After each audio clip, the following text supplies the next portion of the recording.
friends, welcome back to my bathroom. So it's Tip Tuesday and I'm so excited. Today I'm going to be giving you some tips on your hair. Yes, not just on your face, but on your hair. So I don't know about you, but my hair and my face are oily. And I know some people who have dry face still have oily hair. So they don't necessarily go hand in hand, but for me, they do. I'm oily on my face, oily on my hair. I use products on my face to help mattify and help minimize that oil. And I make sure that I'm moisturizing morning and night to help cut down on that oil. But that's a talk for another day. Today we're focusing on hair. So for me, in the past, right around my part, after about a day of washing my hair, it would get oily and like separate, and you could see that it wasn't looking its best. And my friend Megan Dooner, thank you so much, Megan, for sharing this tip with me. She talked about this thing she was doing with her hair. And then several of us asked for a video and she did it for us. And so I'm going to share that tip with you today. So thank you again, Megan. So the first thing is the brush. It's very important to have the right kind of brush when you're talking about making your hair not as oily. And also giving your roots more of a boost. But let me go to something that Megan talked about before we start the brushing. She said if this is where the new growth comes, which it is, then these are like your baby hairs up here, right? These are the baby hairs. And as you go down, you know, we're like middle-aged hairs, and now down here we're like grandma hairs, right? Which means that these hairs towards the end are the most fragile. We need to be the most careful with them.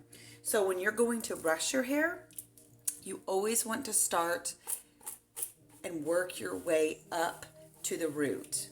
So if I'm just coming in for just a normal kind of brushing, I'm going to start at the bottom, and every time I come back with the brush, I'm going to go up just a little bit higher. And that way I'm not starting here and breaking hair. It will cut down on the hair breakage, and it will just make sure that no matter how short or long your hair is, that it's looking healthy. Okay. So that's tip number one, is start at the ends and work your way up. The second thing is this fun brush. Now this is a wet brush, and this particular wet brush has these IntelliFlex bristles, and then the darker ones you see down in are boar's hair bristles. And the combination of that helps to take the oil and distribute it throughout your hair, in turn making your hair shinier, which I love. So you take this brush or one similar, and you are going to start just brushing all around the root. Then I'm going to take and repart it, and I'm going to do the same thing. And you can brush as much as you want. I'm just zipping through it and to honor your time today. I can't remember how many times Megan parted hers, but it has just made such a difference for my hair. So then I go back. I'm going to go to the other side of where my hair was parted and do the same thing. So you notice I'm not brushing all the way down. I'm only brushing about like a third, you know. So I'm just trying to move that oil away from my scalp, basically.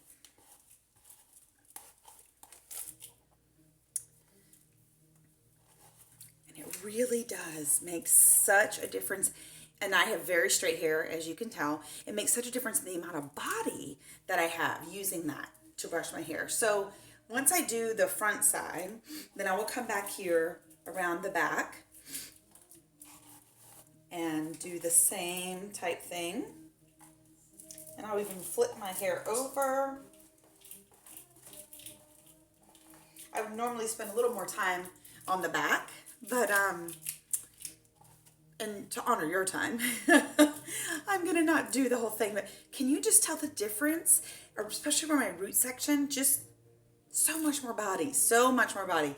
And so what it has meant for me is it has meant saving money, because my shampoo and my conditioner last longer. The products that I use on my hair, I have a root lifter, I have a mousse, those last longer because I'm not washing my hair but about every 3 or 4 days.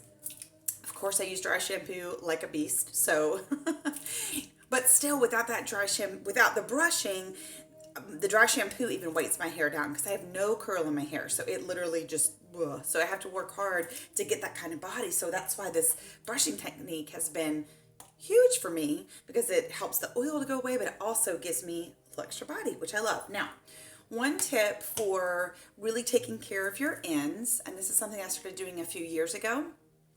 And let me just say, this is not something that Mary Kay talks about this particular product. They don't talk about using it in your hair, but they talk about using it on the rest of your body. And so I just thought, if I can use it on my face, my neck, and all the way down, why not? You'd be able to use it on my hair. So I will take our moisture renewing gel mask, and I will just squirt quite a bit into my hair, and I start, and I'm just putting it on the outer layer of my hair. Kind of give a good coat, come back and get some more, and I really focus on the ends. I put quite a bit on the ends. And what I know is that this mask completely replaces the moisture that your skin is needing. And so I thought that would be perfect for my hair. And you guys, it makes such a difference to do this moisture mask on your hair. I do it about every week or so, just depending how busy I am.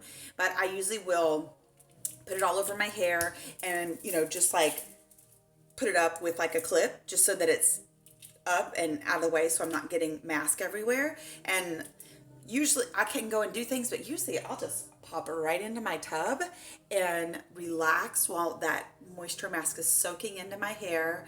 And then I will hop out, get into the shower, and rinse it off. So it's kind of how I do it, which you could just, put it up in a clippy and go do some things, come back in 20 minutes and hop in the shower, and then just wash and dry as normal. So I do this when I'm ready to wash my hair. You guys, it has made such a difference for me. So the wet brush is one of my favorite tools. Thank you, Megan, for educating me on not all brushes are created equally. And then our moisture renewing gel mask, it's not just for your face and your body, but it is for your hair too. I have done that for years and years, and it's one of the things that, as I've grown my hair out longer, that has kept it looking shiny and healthy. And so I have loved those two tips. So I'm happy to share them with you today on Tip Tuesday. Have an amazing week, and I'll talk to you guys soon. Bye, VIPs.